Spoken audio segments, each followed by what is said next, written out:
Alan with Highlands Auto Detailing, and today I'm working on this Toyota Highlander. I'm doing a paint correction, a one-step with a 3-year ceramic coating. And I wanted to take the time to show you something that might be kicking your butt and you want to look into. And it would be these contour lines. As you can see, this paint needs some help, and we're going to try to change it from that to this, okay? Way better. So this can be tricky because you might be fighting pad rotation, or you just don't know how to go about getting this properly. And I'm going to go through that with you today, how I tackle that. And yes, I do use a 5-inch pad, and I get into all these things. I can get most of these contours and edges with that 5-inch backing plate. Yes, I do take a 3-inch polisher out, but not for things like this. So I want to show you how I do that. Today, I'm using my go-to 15mm DA polisher with the 5-inch backing plate, a white Lake Country CCS backing polishing pad. This is a great finishing pad, or one step if you want to just go for high gloss and you're not chasing defects, and your customer doesn't care about defects that much. They just want clean, really glossy paint before they're coating. That's going to be great. Then Optimum Hyper Polish is my go-to right now. You can use this for 2 steps, 1 steps, doesn't really matter, because this is not what's important. What's important is your pad choice and your methods when you are actually polishing paint. That's the most important stuff.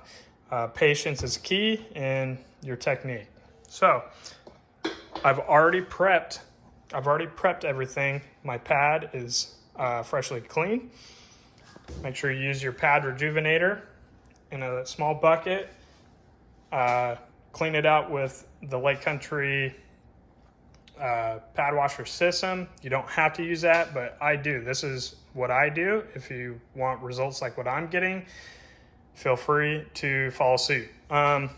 Then you can have an air compressor nearby to blow it out. I prime the pad with 3 sprays of this while it's rotating. So it's evenly covered and it's ready to go, lubricated. So this is real time. So not a lot of editing. I don't have time for editing, so don't expect anything much. You get exactly what you pay for here, as Dave Ramsey always says. Anyways, so your first instinct here might obviously be to grab your 3-inch polisher. That's not what you want to do. They'll take too much time, too much effort, going back and forth between machines. So grab a machine and get good with it. First thing we're going to do, spread the product out, and I'm going to work this section right here first. Instead of going flat at it, what we're going to do is we're going to canter the machine down, and we're going to focus not on this whole piece, but we're going to focus on this bottom edge first, right here. That's what we're going to tackle. Then afterwards, we're going to flip the machine up, and we're going to tackle this top edge right here.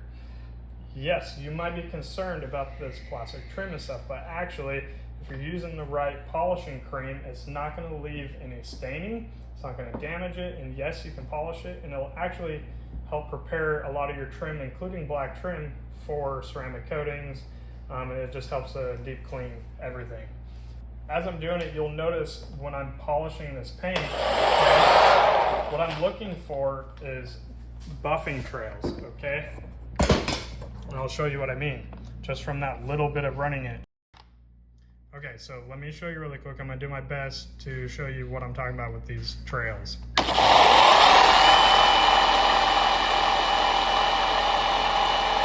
You're gonna notice this buffing trail here.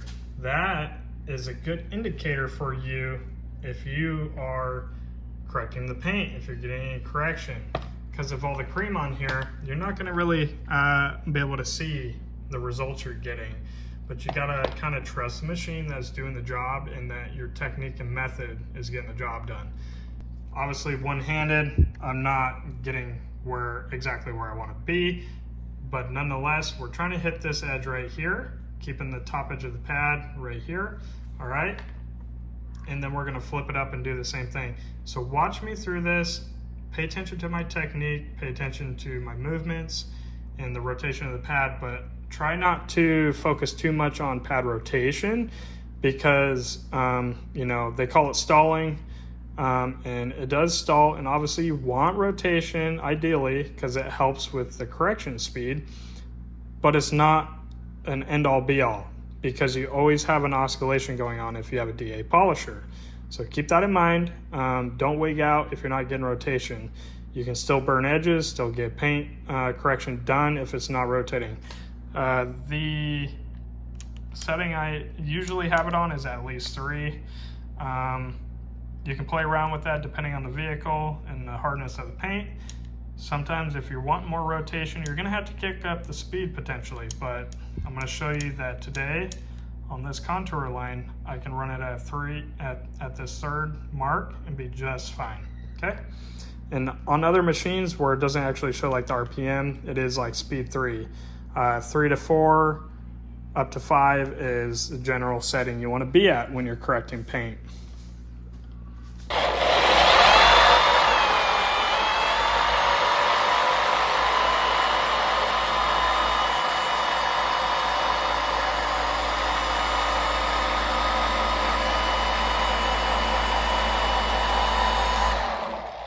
You'll notice how slow I'm going here, okay? It's about, I wanna say like an inch a second. That's correction speed. And that's gonna ensure you get even correction on this panel and you're not missing much, okay? So slow down, be patient. If you go in here and you get scared and you think you're gonna burn the paint, and you just you're not really correcting paint, you're just doing like a quick polish, quick buff job. You gotta slow down or do, you know, I do 2 passes. So yes, you could technically go faster and do like 4, 6, 8 passes, but it's not necessary, especially if you're running a system that runs cool, then you don't really have to worry about it. But some pads, and you know, if you don't have a properly primed pad, you can run hot, and so that could become a problem if you're going too slow. But that's what I'm saying, do what I'm doing here. You won't have a problem with heat, and you can run it just fine.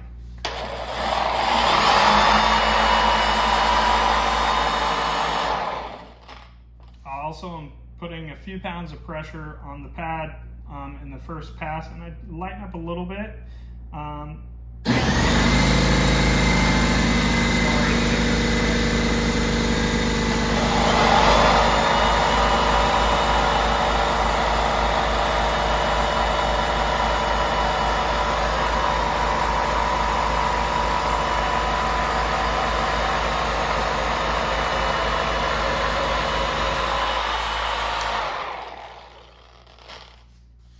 Okay, so now the air compressor's off.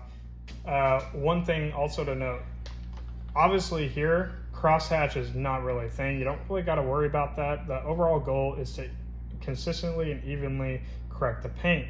So here, I'm just gonna do the same thing 2 times, this way and this way. That's it, all right?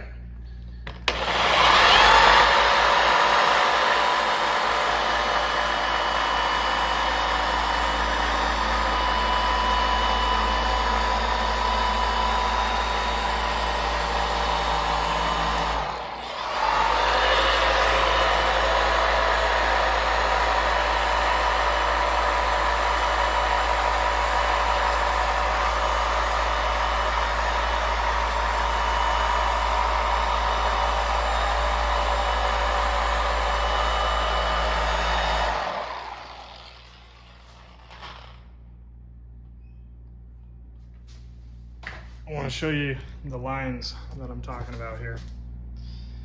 Okay, so this is the bottom edge that I was running. This last one here was when I pulled the machine off, I believe. Anyways, it's kind of like a weld job, right? So that's the top edge I'm doing, and then this is the bottom edge I'm doing. So I'm splitting this into 2 sections. I'm hitting this as well on that top edge, but this is what you're looking for. So let's check out the results we got just from that. I'm gonna wipe it down with the rinseless dampened towel. You could just buff that off. It buffs off pretty easy, but I don't like to risk marring up my freshly polished paint. So I use an edgeless 500 with that rinseless wash, and then an edgeless 300 to buff dry.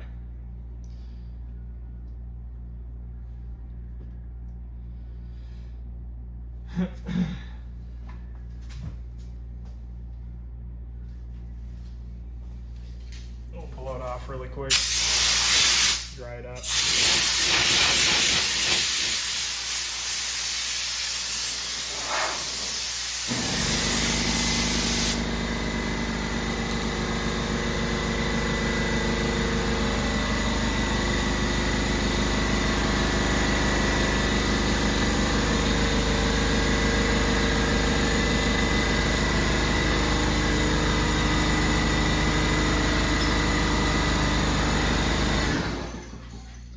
Okay, so this car was pretty hammered, so under the inspection light, obviously you're gonna see these little specks. That's actually contaminants that have etched through the paint. I'm not gonna really try to go after that, but what you can see is we have hit everything we're looking to hit, even in that center line there. All those light defects are gone. So that's what we're looking for. And that's how you take care of it. The pad choice that you're making, you need to understand not only is the backing plate going to make a difference, but the throw will make a little bit of a difference. But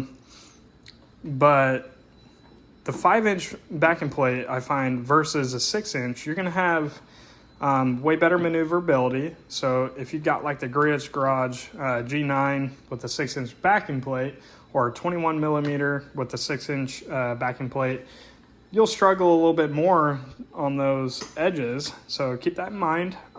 It can happen still, but I really like this. And the pad choices do make a difference as well. So the harder the pad you get, the more denser foam. Like if you're going with a medium or a heavy duty cutting foam pad, or even a microfiber or wool pad, you will notice that it's even more difficult to do those, but it's the same process, okay? It still will work the same for you. You can reach for like one of those purple wool pads by either Optimum, their Hyper Wool pad, or DIY Details. Purple pad is basically the same thing. Nonetheless, it's going to be the same process. So anyways, thank you for your time. Thank you for watching. I hope this helps you guys with your contour lines. A lot of people pay a lot of money to learn this kind of information. So you can practice this on your own vehicle or your next customer vehicle. You can also get junkyard panels and practice on those. So again, thank you. I might have some links in the description below for any of the products that I do use. So feel free to check those out and have a great day.